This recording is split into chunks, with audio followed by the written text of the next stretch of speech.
Ештеңе жеген Кім болмаса басымыздан өткен аз беді. Егер сендерге бір теңге болатын болса, мен шындап кететін шығармын. әлі келме. Әлі әкесінің бөлмесінде ұйықтап жатыр. Өзін өзі кінәлап, іштей жеп барады байқұс бала. Сәкең Ол кісі тамағын ішпеді ме? жоқ. Басын көтерместен жатыр. Кешеден бері дәрісін ішпеді. Дәрігерлер қатаң тапсырып еді. Жарайды, онда мен өзім барып көріп келейін. Сіз дәрілермен ыстық тамақ дайындап қойыңызшы. Мен ол кісіні осында алып келуге тырысамын. Жарайды, егер көніп жатса маған да айт, көмектесемін. Мирас, маған қарамай тамағыңды іше бер, жарай ма? Мен қазір келемін.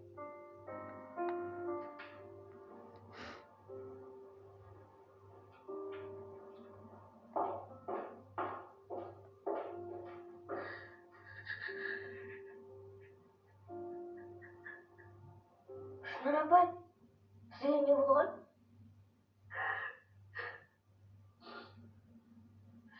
Құлыным-ау, ішім оттай күйіп, жүрегім езіліп барады.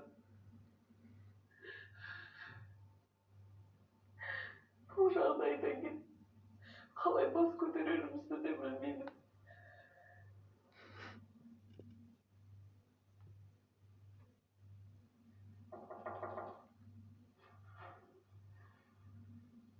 Кетіңдер, ешкімді де көргім келмейді.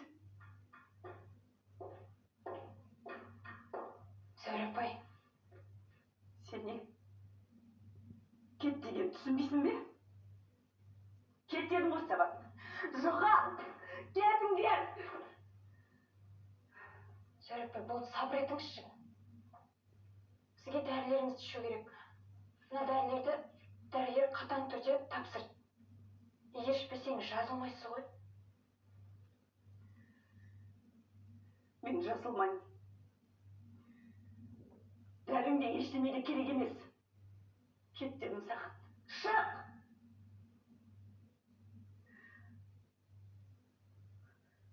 Осы жатқан күйімде жатам. Қанышын артынан кетем. Зәуре апай, болды енді. Дәріңізді ішпесеңіз де ең құрғанда тамақтанып үсті басыңызды ретке келтіруге рұқсат беріңізші. Ештеңе де керек емес. Ұқтың ба? Әлде менің басымнан келе ме? Кеудемнен жаным шыққанша менің айтқаным болады. Шық! Жоғал! Зәуре апай, олай демеңізші. Аяқ бәрін жеңетін боламыз. Дәрігер бір мүмкіндік бар деді ғой. Бос сөз.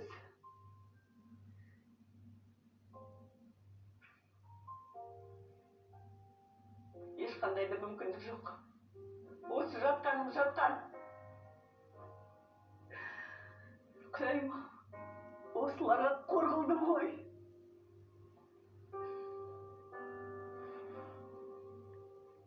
Сен не?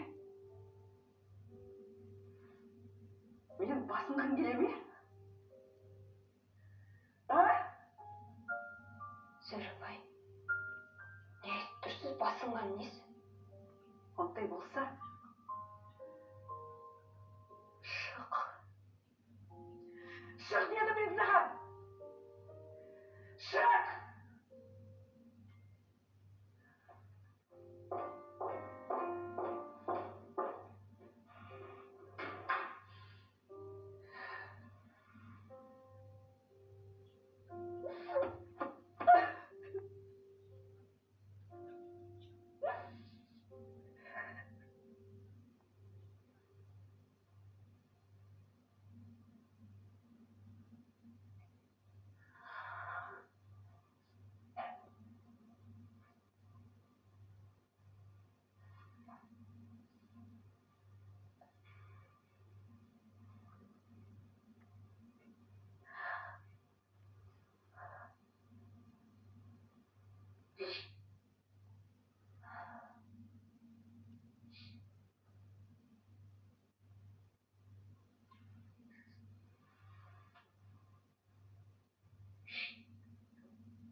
осы студент алып келгенде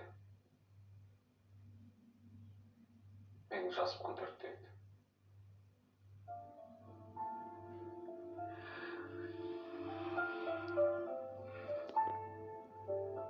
Әкем ол кезде қазір менікі, ертең бұл үстел сенікі болады дейді. Осында отырып талай жұмыс атқарып, менің атымды өшірмей кәсібіңді жалғайсың дейді.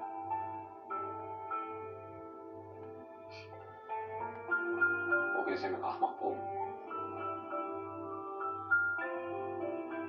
Әкемнің өзің де, кәсібің де мына үстелді жек көр. Әкем мен емес, осы үстелді жақсы көретіндей болды. Менің өткізетін уақытты осыларға бөлді деп залынады.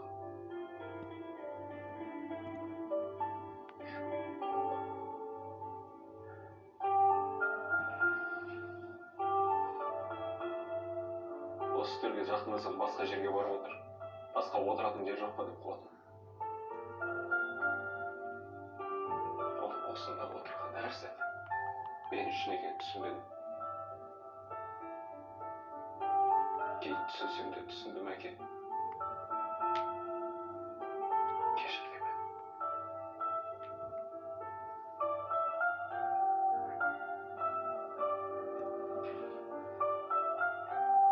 Үлгермен. Ол өте дана кісі болады. Біз айтпасақ та бәрін түсініп, біліп жүрді. Толқын, мен неге ақымақ болмайыншы? Қолда барда алтынның қадірі жоқ. Егер оның еңбегін түсінсең, басыңды көтере ал. Ол кісінің мұрасын өшірмей жалғауың керек. Барлық жұмыс саған қарап тұр. Қашан қосылып езіліп жүре бермексің? Қаншағаның басын көтеріп, тасын қойдыруың керек. Ол сені қызыңдай жақсы көрді. Білем. Ол кісі барда өзімді жетіммін деп сезінбеппін. Енді қызым деген сөзін сағынып, үйге кіріп келердей болып жүрмін. Ананың тамағында дәрісін ішпейді. Не Шынар апайға, не маған көнбейді. Не істейміз әлі айтшы? Анам туғайымды қорқып жүргенде әкемнен айырылып қалдым.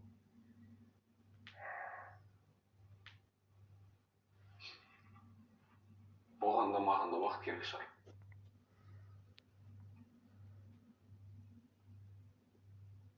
Саған рахмет, Толқын. Бәрі үшін рахмет.